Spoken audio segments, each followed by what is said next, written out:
So, ఫైనల్‌గా ready అయ్యి బయటికైతే వచ్చేసాము. ఇంకా స్కూటీ అయితే లాగాల్సిందే కదా! మార్నింగ్ ఎవరు నడుస్తారు చెప్పండి? పిల్లలు లెగడమే కష్టం. ఇంకా అంతలో స్నానం కూడా చేశారు చల్ల నీళ్ళతో. ఇంకా నడండి అంటే అస్సలు రారు. అందుకని చెప్పేసి స్కూటీ అయితే తీశాను. ఇంకా వెళ్ళేసి అక్కడైతే స్కూటీ పార్కింగ్ చేసి పడవలైతే వదలడానికి వెళ్తూ ఉన్నామనమాట. చిన్నప్పుడైతే చాలా హ్యాపీగా ఉండేది. అసలు ఎర్లీ మార్నింగ్ 3:00కే లెగిసి మా ఊరు చెరువులో, అక్కడ ఉండే సైడ్‌లో కాలువల్లో, ఇలాంటిలో అన్నిట్లో కూడా అయితే వదిలేవాళ్ళము. చాలా బాగుండేది.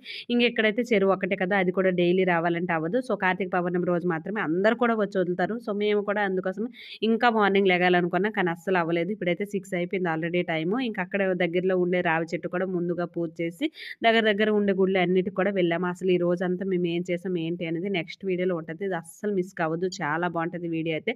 ఫుల్ వీడియో కూడా వస్తది. సో, మన ఛానల్ అయితే చూడండి. మా అమ్మ అయితే వచ్చి పూజ చేసేస్తుంది. మా పాప కూడా వీళ్ళకైతే పడవలు ఎప్పుడు వదిలేస్తామని ఎక్సైటెడ్‌గా మా బాబు అయితే ఉన్నాడు. ఎందుకంటే మంచి మంచివి తీసుకొచ్చాం కదా!